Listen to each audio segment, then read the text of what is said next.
Hi.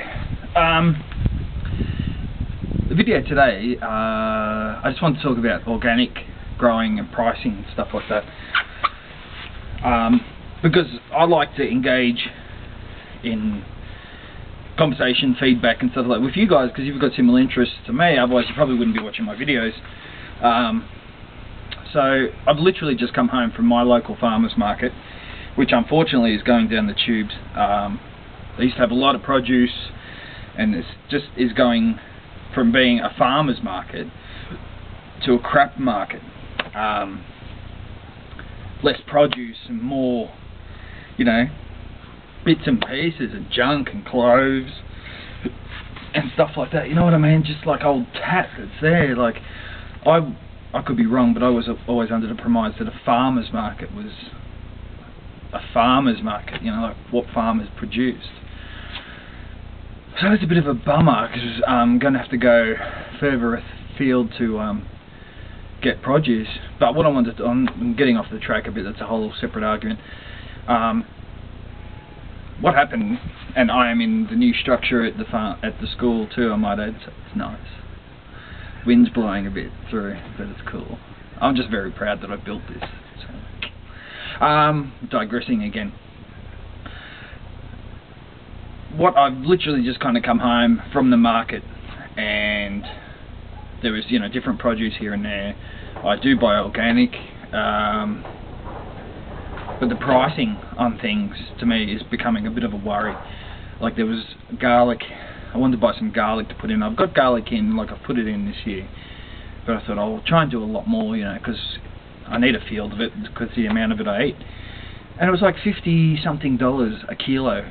And I thought, okay, a bit pricey. And everything else was like, you know, regular things, like, say apples, for example. You know, Joe Blow down the other produce thing's got regular apples for, say, $6 a kilo.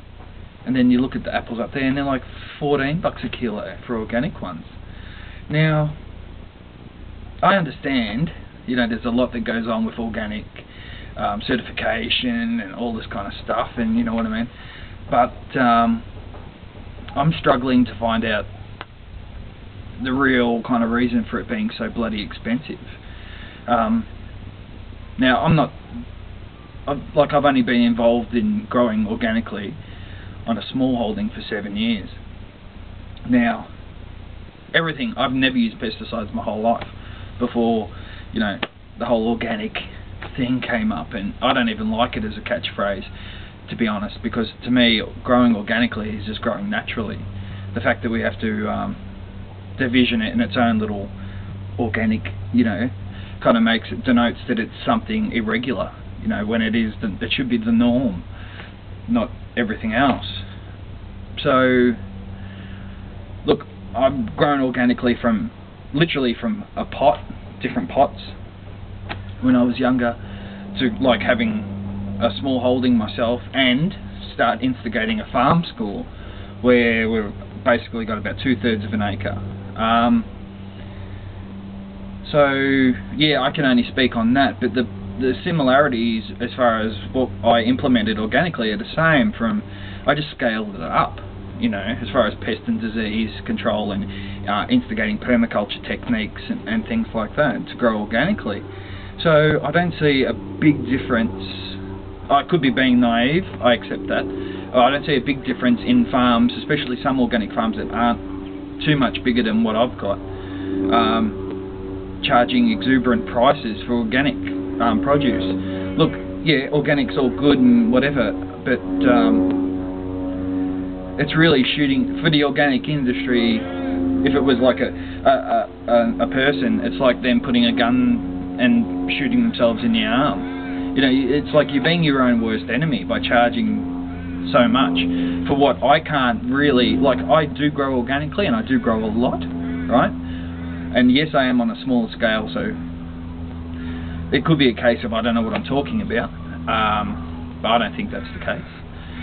I don't see why it should be so much more expensive. And people go on about, oh look, you know, oh we've got to do this because it's organic and blah blah blah.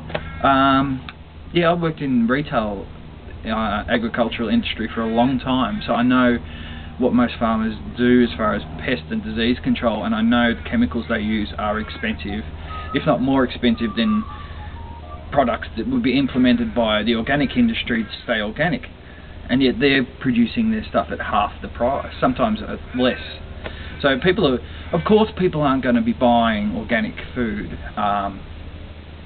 because, you know, like, I'll use garlic as an example. Like, you've got garlic here. All right, here's Australian organic garlic, and it's $54 a kilo.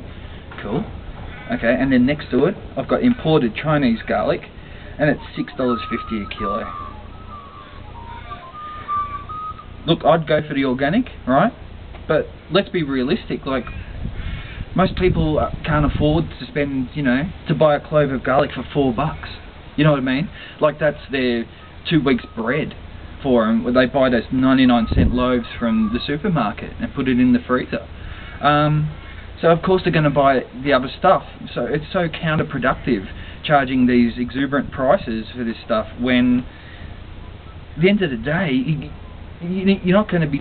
It's like you're not going to be doing anything as far as spreading organic consumption. You're going to keep it as this cliquey little crappy crew of people that are just going to be buying this stuff because, yeah, you look like me. I'm in that crew. Like, yeah, I like organic and I buy organic and I like to eat organic. But, like, let's talk about general population here. You know, like, people aren't going to be people don't want a $200 shopping bill at the end of the week when they can be like have a $60 one. You know, it's so counterproductive for the organics industries if we don't have enough to deal with big chemical companies instigating GM products and everything else, and contaminating and lawsuits and all this other stuff. Man, we've got a Goliath to fight as it is. We don't need to be shooting ourselves in the feet like this. Charging these bloody massive prices on things, so you automatically put this aura around organic food that, oh man, you know, organic, like, you know, it's like people, or you ask anyone down the street, as soon as you say about organic food, the first thing that's going to come into their mind is price. Oh, it's too bloody expensive, I can't afford it. I don't know. I'm just becoming frustrated now the more I talk about it. But look, I can only talk from a small acreage point of view. I don't see how that can't be scaled up to larger farms when I've basically gone from, say, a pot this big, literally a plastic pot this big, to 3 acres. There's a huge difference size-wise. So why can't it just be integrated again to another larger size? So, and then people have this perception of the organics industry as being cliquey and hippie, man, and friggin', you know, oh, no, it's too expensive, and, you know, blah, blah, blah. Like, we're not going anywhere. You know, wake up. We're not doing ourselves any favours, the organic industry, by charging these ridiculous prices for things. I'm sorry.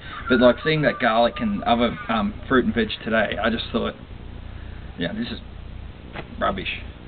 This is ridiculous. No wonder, like, people don't want to know about buying organic food, you know. We've got so much to deal with in Australia and especially overseas with some of the bills that are being instigated in the EU and in America as far as home growing and what have you. You know, I don't like to say it's a war, but it is. There's a lot of bioterrorism basically happening with big chemical industries and the organic industry. So, hello, we've got enough to deal with. We don't need to be making our stuff like out of reach for the everyday consumer. We need to be out there, putting it out there, you know. But anyway, I feel better now. I've vented. Actually, I don't. I just feel aggravated. Alright. Thanks for watching, though. What'd you do today? Oh, I watched this angry organic dude, man, on YouTube. You should watch it. Alright, but yeah, I just wanted to get your feedback and how you feel about it too, just in the comment section below would be good. Yeah. Alright, thanks.